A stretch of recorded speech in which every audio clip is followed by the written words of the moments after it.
We're talking Tesla. Shares are up about 107% so far this year. Kev, Dan Ives, the Uber bull that we have on the network occasionally, put a price target of 350 on this from 310, says it could get to $1 trillion market cap in 2024. He's still bullish, but he's always bullish on Tesla.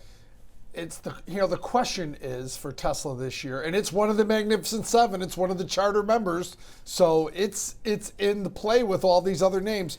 But what's the demand for EVs going to be, right? Is it going to be enough? He's going to be the leader in EVs. Right. Is it going to be enough where he can get margins to go back up? Because, he's made his play to get market share. He's done damage. Remember, you're starting to see some mea culpas from some of the leading car companies, like pushing back. Ford was one. They're pushing back production. Switching to hybrids instead of pure EVs. Yeah. They're doing other things. So, but, what's the self-driving software going to be? Remember, that's $12,000 a car for self-driving, and people are paying it. So I think the problems are valuations. Does he continue to lower prices? They don't like that in the stock. Right. So you got to see some numbers. If the numbers show up in sales, then these price cuts and the competitive advantage he has will start showing up. Yeah, his margins have come down, but as I mentioned, they're still above the the others like Ford, GM.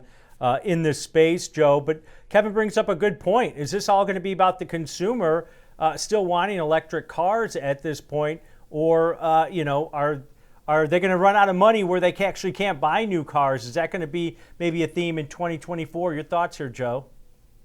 I mean, it's a theme in 2024 for all the durable goods, right? I mean, the last print looked good today, but, it's something we have to kind of keep an eye on going forward. So, yeah, it's a story for Tesla, but it's a story for all the automakers. The only difference is Tesla gets a monster multiple where the other ones don't. I mean, that's the bottom line, right? Because of their first mover multiple that they get.